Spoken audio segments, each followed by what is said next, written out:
There we go. Right, so just to do a very brief session on what's required in terms of the SRA. So I'm going to share my document with you. 1 second. I'm just going to open. Oh, hang on, that's not the right document. I'm just going to share that document with you. 1 moment. I thought it was easier just to put together a very brief PowerPoint, just so that, and I can share that with you afterwards, because again, I know sometimes it's quite a lot of information to take on when you're going through. So just make sure I've got everything there. So let's share the document, and if you've got any questions as we go through, then please do just call out, and we can have a look at that. So let's just get that there. Okay, should be coming on now. Okay, fantastic. So SRA regulation authority requirements. So hopefully you both had an opportunity just to kind of have a look at the SRA website and just see what's on there as well. It's actually got a lot of detail, and also if you ever require it, their helpline is actually really helpful. So if you do have any questions, either questions that you feel like you can't ask me, or you've got other questions, then they are really helpful, and they're really it's really quick to get through to them. You don't kind of sit in a call in a queue for ages or anything like that. As you know, I'm one of the training principals in the southeast. There is another one, Olivia Core, who's based in Essex, but because you're both in Kent, you'll fall under my hierarchy. And the good thing is, actually, being in Kent myself, I'm likely to spend a bit of time with you both at court, or I'm going to be available to you both as well. So that's quite helpful as well.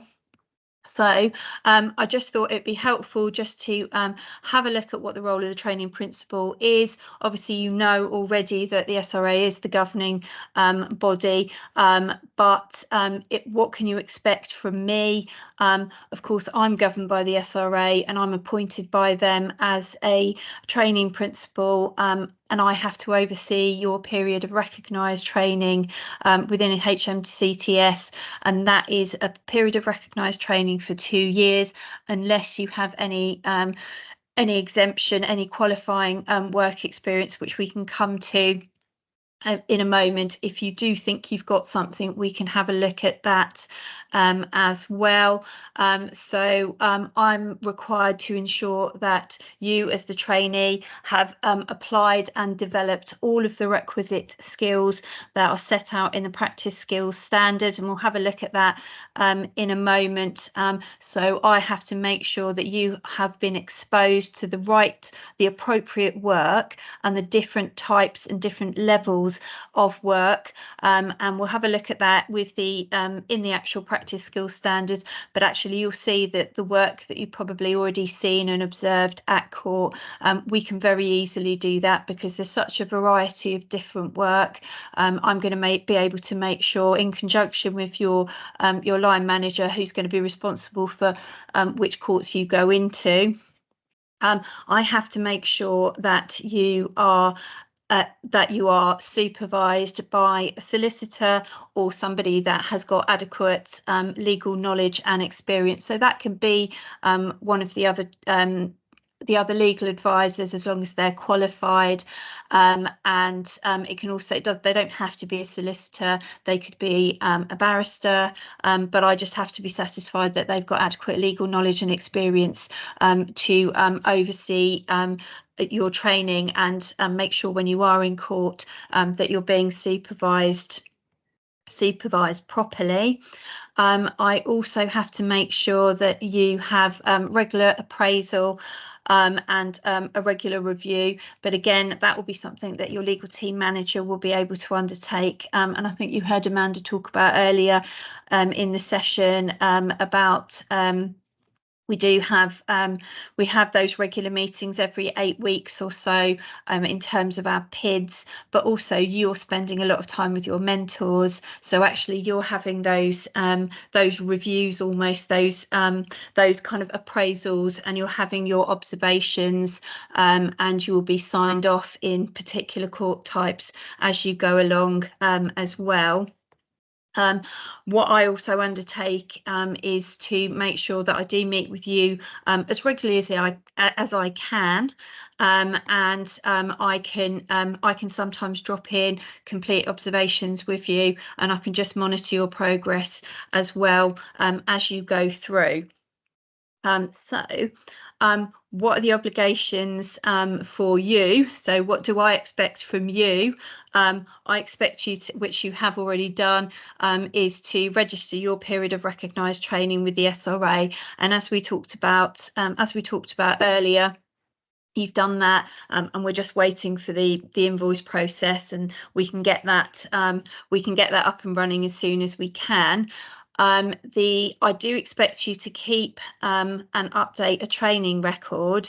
Now, the training record that you've got in your portfolio on Teams, you've actually got a column, haven't you? Hopefully you've seen you've got that column there for the SRA, because of course it would be pointless to ask you to keep a log and then have to keep kind of do more work than you're required to when you're keeping that log. So I just have to be satisfied that you're keeping a log, details of the work that you're doing, and then within that, just to make sure that you're able to document how you have acquired and applied and developed the skills as part of the SRA practice skills standards. But when we have a look at that document, I think you'll see that actually it's very easy to kind of apply that, and that document is really helpful because it shows you kind of the skills and where you might put that into the different standards. So that's something I think you'll find fairly easy to do.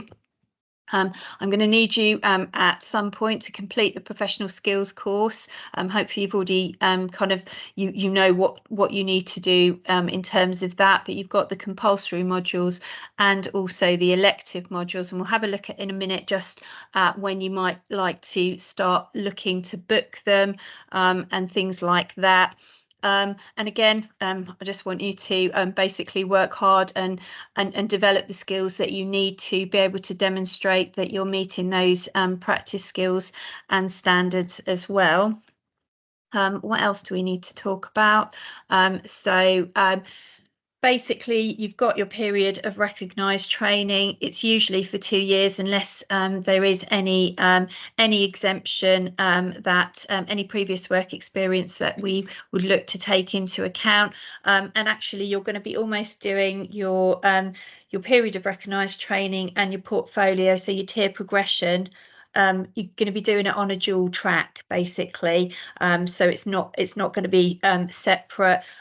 It's going to be work you're going to be completing, which will be relevant for both your tier progression, but also for your period of recognised training as well. So you can use the evidence. You don't need to start supplying more evidence because it's relevant for everything. Now, I referred to the practice skills and standards, and so there they are. I've got a better document which I'll share with you in at the end, which actually details not only those are the standards, but the kind of work that will fall into each standard. And what you'll actually find is that over the course of your training, the amount and the type of work that you're covering will cover all of these standards and more. And sometimes you might find that actually you're going to be covering with one type of activity, you're going to be covering lots of these together, so it won't just be in isolation. You'll actually be able to apply it to lots of different standards, and of course, as you go on, the complexity of the work is going to be increased, but we'll make sure that that's increased incrementally, so you're not going to be thrown in at the deep end, expected to do something that's really quite difficult, but you're just going to be on, as I say, on that dual track, and you'll be the work that you will be asked to do, and you'll be given the support and the training so that you are able to complete it. Yeah, I mean, they probably look quite familiar to you, those kind of areas, but I mean, sometimes you might look at it and say, oh well, we don't do any interviewing. Well, actually, no, you might not do any interviewing, but you do the advising part. You advise the magistrates, and you know, we do case management. You might not do case transaction, but you're going to be doing case management, and we'll talk about that actually tomorrow. But you might have already seen, you know, case management in court in action as well. Previous work experience. I don't know if either of you have got anything that you might want to say is previous work experience, but as you can see, you've got it's up to 6 months, and it's got to be experience that was gained within the last 3 years. And you've got to ensure that the work that you were doing basically falls within some of the skill set of the practice skills standards. But you've also got to make sure that you were supervised and your work was subject to appraisal as well. I've got a form that I would ask you to complete if you do think that you've got anything that might, or any period of time that would fall into that, so we can always have a conversation separately to see whether it is or it isn't.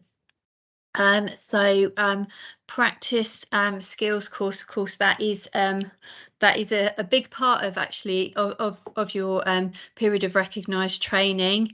You have got your compulsory modules which are there, so that's the financial business skills, advocacy and communication, and your client care and professional standards.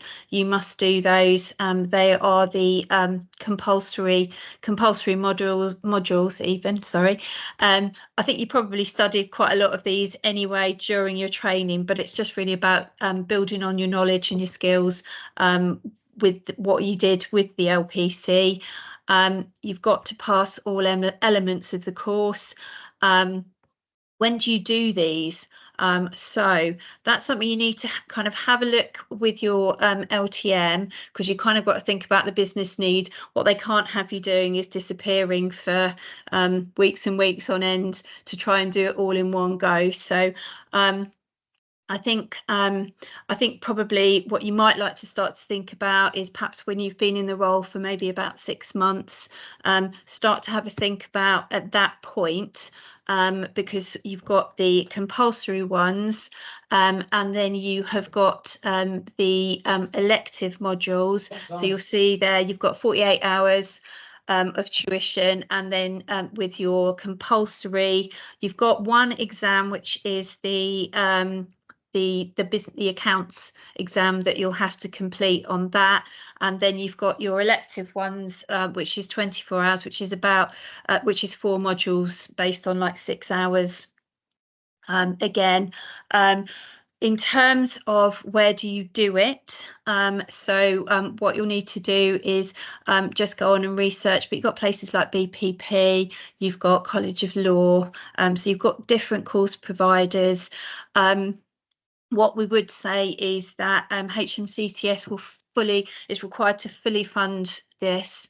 However, the HMCTS will only fund in terms of modules that are relevant to the role that we have. So, for example, you might go on and see that there is a module which is higher court advocacy. Well, that's not something that you need to complete the role, and actually increases the price by quite a lot. So HMCTS won't fund that.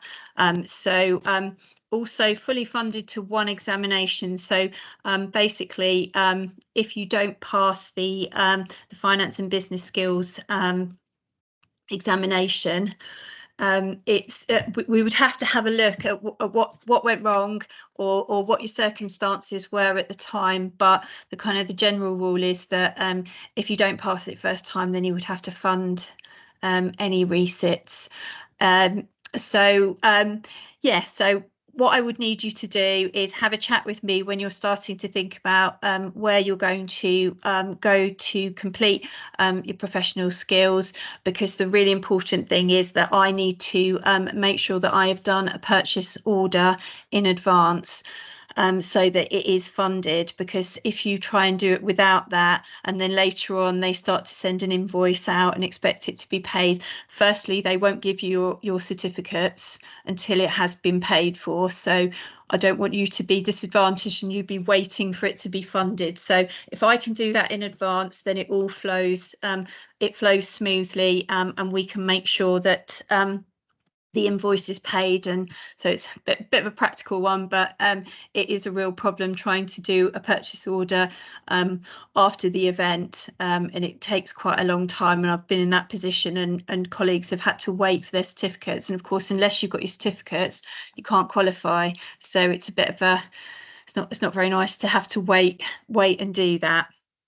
So basically, what's your final stage? So obviously, if you've had some exemption in terms of time, but if you haven't, basically, what you'll need to do is you can, as long as you have completed all of your professional skills course, and I've seen your certificates, or I've seen a letter of confirmation from your course provider, you can apply for sign off up to 6 weeks before your actual date of sign off.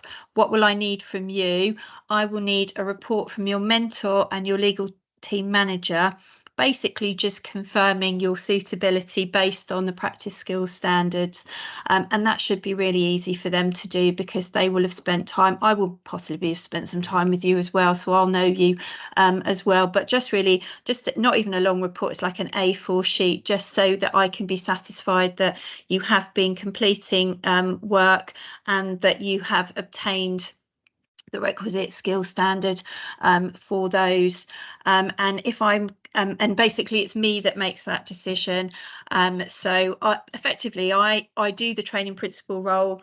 I don't do it in HMCTS's name. I actually own name, so I have to personally be satisfied, because it's me as a solicitor in my own right, that I am satisfied that you have met the standards. If I am satisfied, of course I'll be looking at your log as well, just to make sure I've seen all of that. As long as I am satisfied, then I literally can tick a little tiny box on the SRA and say that I'm satisfied that you can be signed off. You will need to have applied for a new DBS check, and you do that via the SRA website. And when you come to it, we can go through it if we need to. But the DBS fee will be reimbursed to you. There is a fee for registration, which is £100. Now, I could pay that for you on behalf via HMCTS, but the reality is, as you've seen with our invoices, it takes quite a long time, and it's a bit of a tricky. Basically, if you're in a position to pay the £100 yourself, and then immediately you can put that back through expenses and get your £100 back, it's just so much quicker. Because if it takes me 4 weeks to get an invoice, pay the invoice, get it back to SRA, again, you don't need that. You don't want that delay, do you? You just want to crack on and get yourself qualified as quickly as you can. So if you're in a position to do that, obviously if you're not, I can sort that out, but I just don't want to add any additional delay that I don't have to. If you are okay to do that, I mean, obviously that's a little bit further down the line anyway, but hopefully we can go through that a little bit closer to the time. That's really all I wanted to just say, in a bit of a whistle stop. I can send you this document if you want, if it's helpful to you. I can send that send that to you. I'll stop sharing my screen because it's there we go. Let's take that off and come back to you here. I don't know if you've got any specific questions that you'd thought of that you wanted to ask me at this point. So, obviously, I think you kind of made it clear, but so basically, we don't need to do anything on the SRA website in relation to the training log. We can just take it from where we're doing it in our portfolio and just copy and paste it when it comes to the time. So we don't need to do anything on there. No, and actually, we were talking about earlier in the day, weren't we? I'm actually going to be popping into your portfolios kind of as regularly as I can, maybe once a month. So actually, I'm going to see, I'm going to be able to see what you're up to, and I'm going to see that you're keeping up with the log. And carrying on in that way. You are required to, so say if you're doing the full 2 years, you are required to complete a log over the 2 years. So for example, if with your portfolio, say for example at month 18, you're signed off as a tier 1 legal advisor in your portfolio for tier progression, I would still need you to just carry on kind of updating that, but there isn't no requirement for a separate log. And in fact, the SRA doesn't actually prescribe how that log should look, as long as it's got the details in that we need to see, i.e. that you're keeping up with the practice skill standards and you're able to reference the work you're doing and how that reflects those, then that is more than adequate for what they need. And again, I don't send that off to anyone. I look at it myself. I say if I'm satisfied or if I need something else from you. If I think, oh, do you know what, you did it for 12 months and then you didn't bother to do anymore, I'd be like, oh, you need to, I need to see evidence of what you've been doing for the last 12 months. So, which of course we'll never get into a situation like that, but just for example, that would be something like that. SRA are perfectly entitled for audit purposes, though, to call upon me and to say, I would like to see the evidence in relation to Maria, so that they can be satisfied that actually I'm applying the procedure correctly. So it's more about me, really, about whether or not I'm being fair or, making sure that all the criteria is met. So I've never been asked so far, but they might ask me, they might not. But there is no requirement. It doesn't go to like an assessment panel or anything to do the SRA. It kind of stops with me, and I make the decision whether I'm content that you're that you're able to qualify. Okay. And then do you think, obviously, like, I mean, I hope not, but say if there was a change in, so you're the training principal, so say you change, is there like so does that still remain the same, or like, so what happens in that situation? So say for example, I don't know, 12 months down the line, I leave the job. So no, that doesn't impact on you. There would need to be another training principal appointed, or you would have to transfer over to Olivia, but that doesn't in any way impact on you at all. I mean, we do have examples where perhaps somebody was in London and they've transferred to the southeast, and so we've been able to make the appropriate changes. So in no way would that impact on you. And equally, say for example, after 12 months, Maria, you moved to London and went to, you could still carry on your period of recognised training because you're still within HMCTS, for example. So that wouldn't impact on you either. So yeah, that wouldn't be a problem. Brilliant. Okay. I think Priya's laptop's probably died or something. No, I'm still here. I don't know if you guys can. It's just my video is not working. It said a restart is required, but I'm hearing everything. That's perfect. Yeah, so that was really those were the things I just wanted to share with you, and just make sure that you felt supported and you felt confident in what the expectations are from your point of view. And I'll just really quickly, I'll just share with you the document I was just referring to from the SRA, which I've just downloaded from the SRA them itself. I'll email it to you anyway, but it just will maybe just put into context what we've just been talking about. So here we go. So if you can just see here, this is what the practice skills standards are. And you can see for kind of each heading, it gives you examples or things that you might be doing already that would constitute those different headings. So for example, advocacy and oral presentation, communication, well, you'll be doing that on a daily basis, won't you? You'll be acting within accordance with ethics and etiquette, and you'll be doing that every day, basically.